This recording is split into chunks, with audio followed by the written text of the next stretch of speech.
Olá pessoal, bom dia. Eu os cumprimento desejando-lhes aí um bom dia, porque agora, no exato momento em que eu inicio esse vídeo, são 10 horas e 51 minutos de uma manhã de sexta-feira, dia 26 de março de 2021. Queridos, eu sinceramente fico até querendo, mas sem saber o que falar diante da situação que nós estamos vivendo. Eu estou falando aqui de Vitória, capital do estado do Espírito Santo. Estou aqui no horário de trabalho, vim até um fornecedor aqui buscar uns equipamentos e estou falando de uma região nobre aqui da cidade de Vitória. Eu moro bem próximo aqui à capital, o bairro onde eu moro, da cidade onde moro, ela faz divisa praticamente com a capital. Então eu consigo transitar aqui entre Vitória e Serra, que é a cidade onde eu moro, em pouquíssimos minutos. E a cidade aqui de Vitória, queridos, é uma cidade abençoada, uma cidade de um povo relativamente próspero. O estado do Espírito Santo, onde eu resido hoje, porque eu sou mineiro, nasci em Conselheiro Pena, Minas Gerais, e há alguns anos a minha família veio para aqui, e aqui nós estamos já há bastante tempo, né? E esse estado sempre foi um estado, assim, na minha visão, abençoado. Passamos alguns momentos já difíceis aqui por causa da condição pessoal mesmo, né, da família, particular, da condição da família. Somos de uma família bastante, as pessoas costumam dizer humildes, né? Mas nós éramos realmente pobres mesmo, né? Não que sejamos ricos hoje, mas éramos realmente pobres. As condições financeiras eram bastante precárias em alguns momentos da vida. E graças a Deus e a condição que Ele nos deu aqui de trabalhar e correr atrás das nossas necessidades, né? E na verdade do suprimento delas, nós temos conseguido sobreviver de maneira digna. E a dignidade humana, ela tem uma das características que são, aliás, que lhe é fundamental, que é o trabalho. E interessante é que a Bíblia diz que o homem que ele não trabalha, seria bom também que ele não comesse, ou é bom que ele não coma. E a Bíblia, ela dignifica tanto, ela exalta tanto o trabalho. E nós vimos que quando o homem peca contra Deus, uma das sentenças de Deus para o homem era realmente que ele se fadigasse no trabalho. Então o trabalho, ele dignifica realmente o homem. Isso não é um ditado sem sentido, né? Não é um provérbio sem sentido. E o que nós temos visto aqui nesses últimos dias, na verdade em nosso país, e infelizmente isso chegou até a nós aqui agora, é uma situação completamente arbitrária, uma situação completamente covarde, que é exatamente o impedimento das pessoas trabalharem. Eu estou aqui, como eu disse para vocês, aqui é considerado uma região nobre, aqui o bairro é Jardim Camburi. Depois vocês pesquisem aí, quem não for daqui. Eu ainda estou pensando se coloco ou não esse vídeo na rede aí, né? Porque talvez alguém possa julgar que nós estejamos falando de política, e a nossa área é outra. Eu tenho um canal aí que falo sobre a minha profissão, sobre o meu trabalho, mas o meu principal objetivo de vida é servir ao Senhor, ao reino de Deus, a sua obra, as pessoas, né? Sou um obreiro da casa de Deus e eu, sinceramente, eu tenho ainda muita aversão à política, mas eu até discutia hoje, agora pela manhã, num grupo que nós temos aqui de professores, de ensinadores da Bíblia, homens de Deus que são verdadeiramente comprometidos, compromissados com o Evangelho, e dizia o seguinte: independente de eu me envolver, gostar ou não de política, ela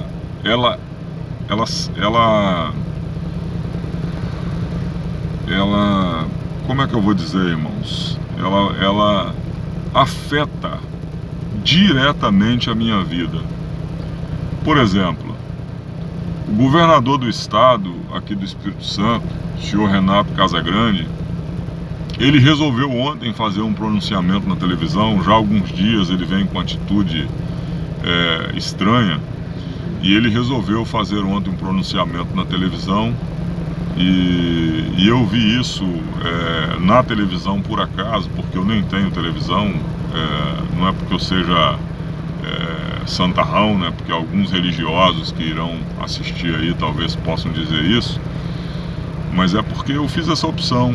Eu acho que a televisão hoje é trazer o esgoto para dentro de casa, principalmente porque os maiores produtores de conteúdo, eles são ímpios, são devassos, são perversos, e eles mais denigrem, estimulam a destruição da família e da sociedade do que contribuem. Na verdade, para mim, eles só denigrem mesmo, né? E eu não vou falar de uma rede ou outra, porque para mim todas estão dentro do mesmo princípio aí do que eu falei. Mas o governador, então, ontem ele fez aqui um pronunciamento dizendo que ele estaria endurecendo eles não gostam de chamar de lockdown, né? Mas é um lockdown. O que eu acho interessante é que ainda também ontem eu discutia com alguém da vigilância epidemiológica do município onde eu moro, que é a cidade de Serra, e discutindo algumas questões sobre como tratar aí essa doença, como prevenir, como remediá-la. Nós chegamos, na verdade não chegamos a um consenso, né? Eu disse que eu acredito em alguns medicamentos aí que são dados aí logo no início para que a doença não se agrave, não evolua, para que não haja necessidade de internação. E isso funcionou para mim quando contraí Covid, funcionou para minha família, boa parte contraiu Covid. Então eu posso dizer por experiência própria. Alguns vão dizer que não, que é por causa do sistema imunológico de cada um, de cada indivíduo. Pode ser, mas funcionou. Eu, por exemplo, tenho um sistema imunológico baixo. A gripe, que é um vírus semelhante a esse que está circulando aí, ela quando me pega me derruba inclusive mais do que me derrubou o vírus, né? Se bem que o vírus nem me derrubou, pela misericórdia de Deus. Mas ele resolveu então fechar tudo aqui, queridos. E eu fico pensando o seguinte: ele inclusive endureceu um decreto que ele já havia arbitrariamente expedido aqui, né? Decretos esses que estão se sobrepondo, né? Estão acima da Constituição Federal, porque a Constituição Federal ela nos garante o direito de ir e vir. A Constituição Federal ela disse que ninguém é obrigado, ou pode ser, ou deve ser obrigado a nada. E eles estão nos obrigando a muita coisa que está nos oprimindo com o pretexto de nos proteger. E eu tenho bastante parentes nos Estados Unidos, inclusive gente que vive lá há mais de 30 anos, como um tio meu, por exemplo, e outros parentes também, primos, primas, né, de uma forma geral. E o estado onde meu tio mora, por exemplo, que é o estado da Flórida, não teve lockdown. e outro estado lá próximo a eles que teve um lockdown severo, ficou comprovado que foi o estado onde mais houve caso de contaminação. E inclusive agora, quando discutia com esse cidadão da vigilância epidemiológica, ele não concorda com o meu posicionamento acerca de algumas medicações, embora segundo ele tenha as mesmas convicções religiosas, porque a minha convicção religiosa é a Bíblia. Ele falou que segue a ciência, né, quando usou ali o argumento para discordar do que eu estava dizendo. Eu disse para ele que eu também sigo a ciência, né, eu respeito muito a ciência, tanto é que quando adoeço a primeira coisa que faço é orar, e se eu não tiver melhora, né, eu procuro o médico, e se ele me medicar, se ele me receitar algum medicamento que eu entenda que não seja invasivo, eu tomo. E mesmo às vezes sendo algum medicamento que eu entendo que vai ser um pouco invasivo, no sentido de me prejudicar outra questão, enfim. Então, boa parte da ciência diz que essas medidas preventivas, essas medidas que eles podem chamar, se quiserem, de paliativa, como algumas medicações que eles dizem não funcionar, outra parte da ciência acredita. E eu também acredito. Mas o interessante é que eles falam muito de ciência, mas a OMS, ela veio a público, e a OMS é uma organização internacional, né, quando ela faz algum pronunciamento, geralmente chega aí a todas as nações, de forma indistinta, e a OMS fez uma solicitação para que os governos eles evitassem a todo custo o lockdown. Eles disseram evitar porque eles não podem proibir que os governos façam isso, né? E onde é que está o ouvido à ciência? Porque a ciência, né, e a OMS é um órgão que, embora tenha lá as suas ressalvas, ela é um órgão que representa a ciência, a medicina mundial, e eles estão dizendo que é para evitar o lockdown. E as pessoas que antes, quando a OMS estava dizendo que deveria promover o lockdown, que acreditaram e fizeram alguns fechamentos aí, muitos deles em alguns estados aqui do nosso país severos, eles seguiram a determinação da a orientação da OMS. Mas agora, quando a OMS diz que não é para fazer lockdown, eles continuam fazendo lockdown. E isso tem um propósito. Na verdade, tem alguns propósitos. Tem o propósito local, né? Ou seja, dentro do nosso país, e tem um propósito também universal. O propósito local, ele é conhecido por eles fazem conscientemente. Na minha visão, o propósito local é desestabilizar a economia do país para se derrubar o governo federal, para manchar o governo federal. É uma briga política, e que não é o governo federal quem está promovendo essa briga. Por mais que alguns possam querer apregoar isso aí, eu não estou aqui falando de política, tá? Estou falando de algumas questões políticas, porque, como eu já disse, elas nos afetam diretamente. Mas existe também uma situação que é espiritual, que eles não conseguem perceber. E essa situação é a seguinte: existe um espírito que ele domina esses governos. Esse espírito é o espírito que a Bíblia chama de o espírito do anticristo. E o anticristo, no seu tempo, que ainda virá, ele, de certa forma, exercerá um governo mundial. A Bíblia nos garante isso. E para que ele exerça esse governo mundial, será necessário que ele domine todas as pessoas de todas as nações. Principalmente, ele tem o domínio sobre os governos. E o que estão fazendo hoje é um experimento social para o anticristo. Aí alguém vai dizer aí, poxa, o cara vai falar agora de religião, de convicção. Vou falar de convicção bíblica. Porque isso que nós estamos vivendo, além de perverso, de nocivo, de covarde com a população brasileira como um todo, e agora com o estado do Espírito Santo e o meu querido estado das Minas Gerais, onde o governador também de uma hora para outra resolveu fazer isso. E nós temos notícia, por exemplo, de um prefeito da cidade, salvo engano, de Teófilo Otoni, uma cidade importante de Minas Gerais, que ele não fez lockdown, que ele sim seguiu alguns protocolos que estavam sendo recomendados, mas, por exemplo, não fechou escolas.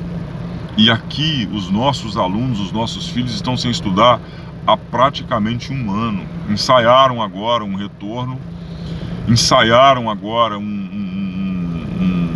sistema de ensino online, virtual, que na minha concepção nunca dará certo dentro da configuração em que a maioria das famílias que são pobres não vão poder se adequar por não terem equipamentos tecnológicos de qualidade, por não terem condições de bancar esses equipamentos e a rede que esse equipamento precisa para poder funcionar. Então não vai funcionar. E aí eu quero abrir um parênteses aqui para poder dizer o seguinte: os governos, eles determinaram que haja esse ensino remoto, né? Esse ensino virtual, as aulas virtuais. Mas eu vi também na região metropolitana de Belo Horizonte, da capital de Minas Gerais, um jovem empreendedor, um rapaz que deve ter 20 e poucos anos, no máximo 30 anos de idade, um rapaz forte, saudável, empreendedor, que montou ali uma academia gigante, que com certeza foi um investimento, se não milionário, bem próximo disso, tendo seu estabelecimento interditado, porque ele resolveu à noite levar ali alguns funcionários dele, salvo engano 2 ou 3 funcionários, para que em salas separadas ele pudesse ali ministrar uma aula online para os alunos, tanto para que as pessoas que estão sendo obrigadas a ficar em casa se exercitem, mantenham ali a sua saúde em dia, quanto também para que ele possa receber algum recurso para poder manter aquela estrutura que ele criou ali. E eu vou ser sincero, queridos, nós estamos vendo muita coisa aí no Brasil acontecendo. Só um momento.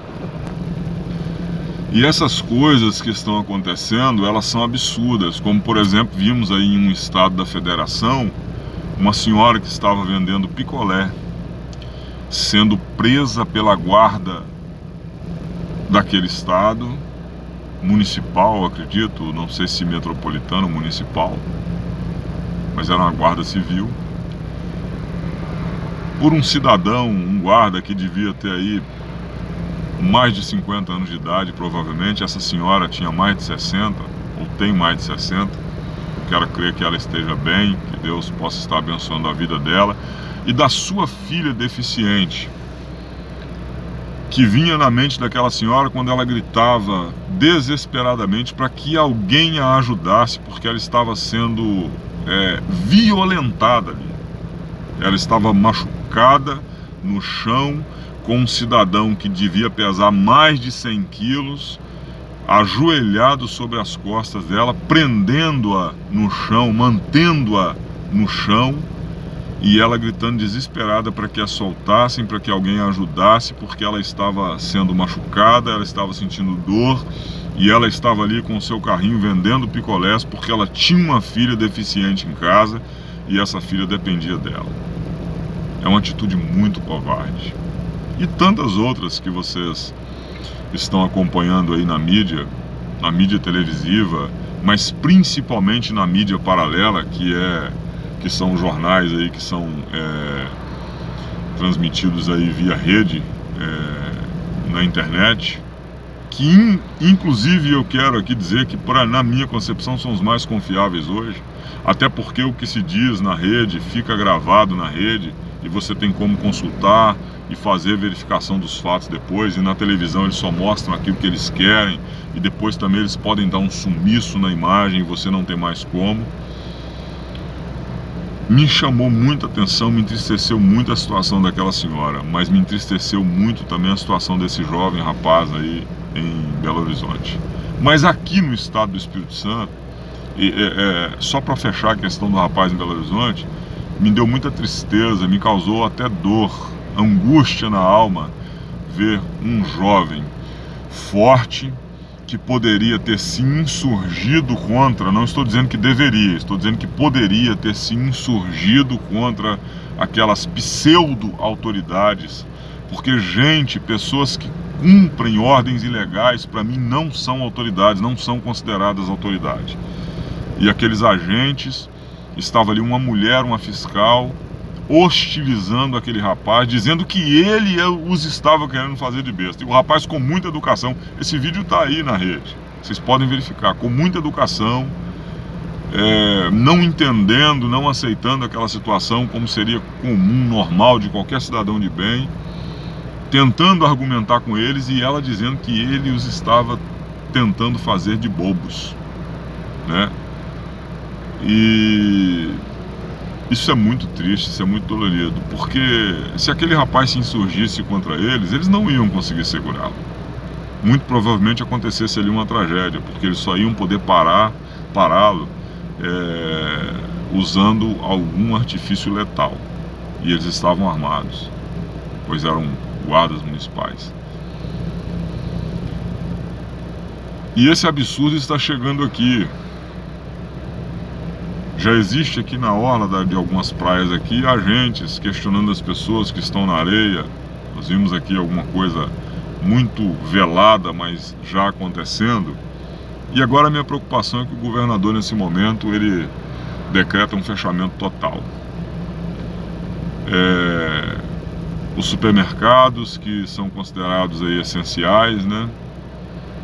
Farmácias, padarias que são consideradas essenciais, eles até poderão continuar funcionando com as restrições que estão sendo impostas, com as orientações que estão sendo impostas, tá? Mas eles também terão que dar conta de trazer os seus funcionários para o trabalho no dia a dia. Isso gerará um custo muito alto. E eu fico pensando naquelas empresas pequenas, menores, que não têm condição, né? Que não conseguem fazer essa logística dos funcionários, e muito especialmente com relação àqueles funcionários que acabaram de ser admitidos, como por exemplo, eu quero citar aqui nesse vídeo a minha filha que está trabalhando e tem 2 filhos, e ela está trabalhando, arranjou um emprego recentemente e ela ainda está na experiência. E eu fico me perguntando, será que o patrão, ela mora longe do trabalho, será que ele vai preferir arcar com esse custo de ter a funcionária ali, uma funcionária que ainda está em experiência, ou será que ele vai preferir dispensar essa funcionária para que ele possa assim reduzir o seu custo operacional e alocar ali algum outro funcionário para essa função que ela exerce ali, né? Ou suspender essa função que ela exerce ali na empresa dele momentaneamente, talvez por considerar que não seja de necessidade, né, ou pelo menos de extrema necessidade.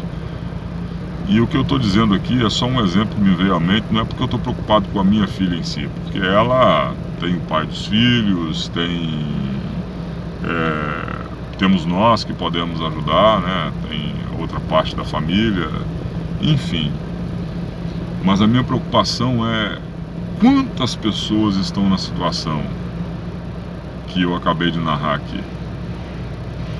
Estão dentro do mesmo contexto. Foram empregadas recentemente, há uma semana, há dias, há 1 mês, 2 meses, não passaram nem na experiência ainda, 3 meses, estão ainda dentro do período de experiência, ainda esperando na renovação ou na continuidade do contrato de trabalho, e serão demitidas. Uma das coisas mais absurdas que o governador fez aqui, na minha visão, foi suspender o funcionamento, inclusive, dos ônibus de transporte público. Tanto os interestaduais que saem daqui das rodoviárias, daqui da capital Vitória, quanto das demais cidades, né, que estão sob o domínio desse governador, porque é domínio, isso é ditadura, esse socialismo maldito.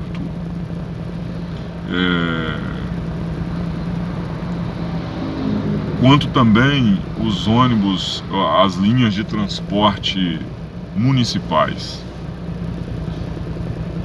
da região metropolitana aqui e também dos interiores do estado.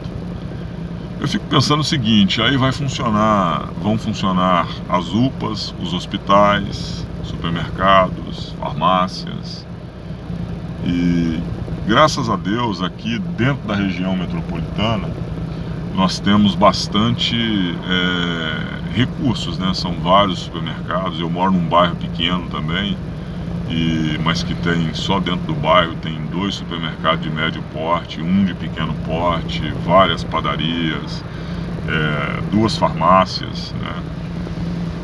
E então nós temos assim uma facilidade, mas algumas pessoas moram um pouco mais longe. Eu moro próximo a unidades de pronto atendimento, a UPAs, né?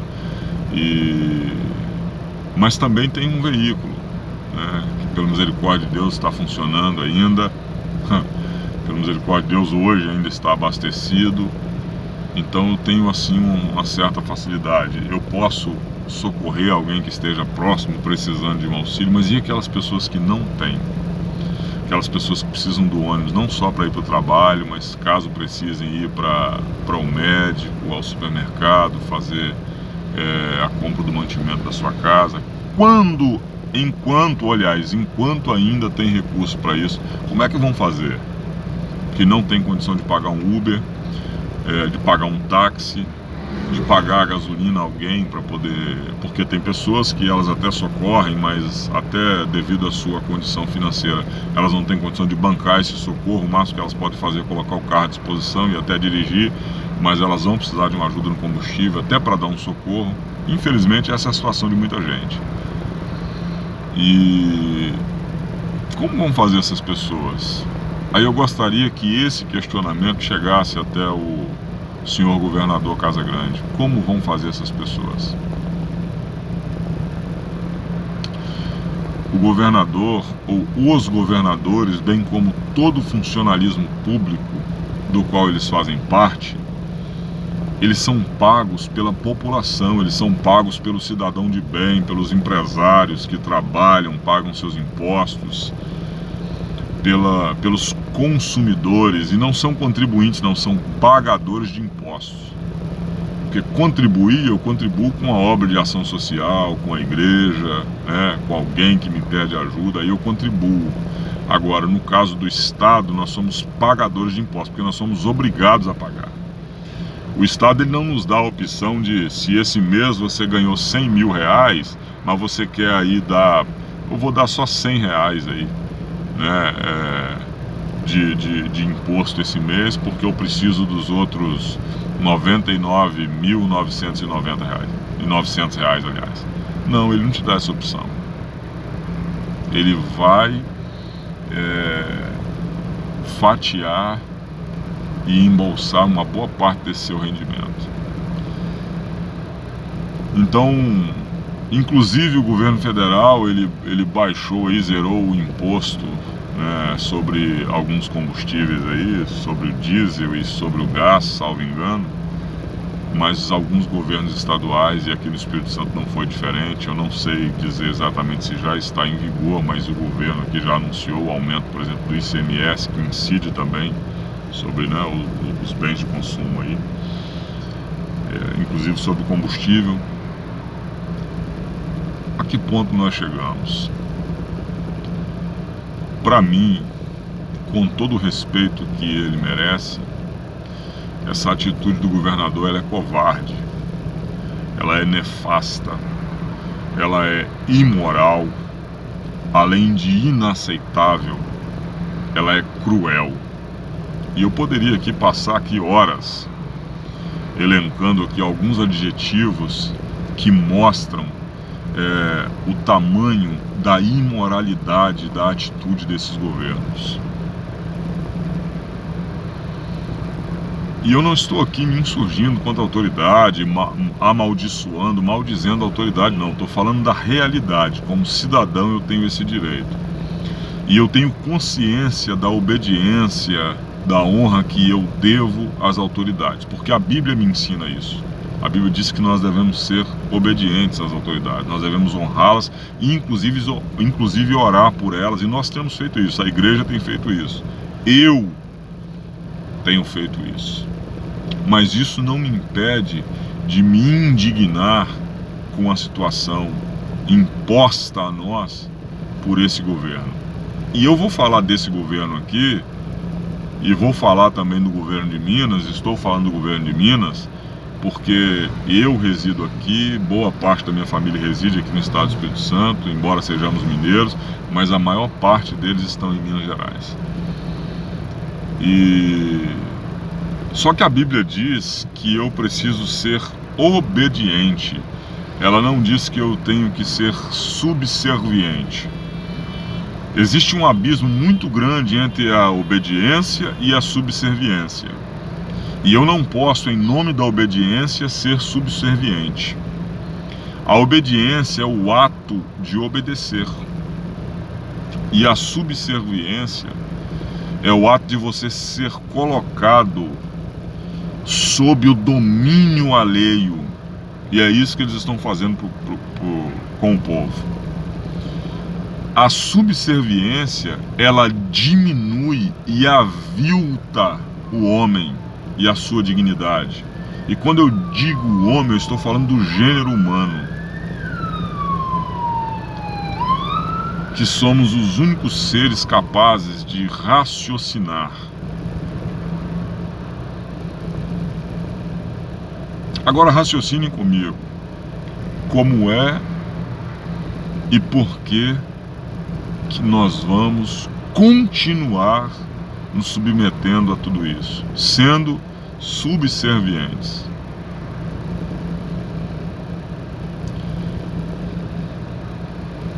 Os senhores governadores, o senhor governador Casagrande, daqui do estado do Espírito Santo, ele devia entender.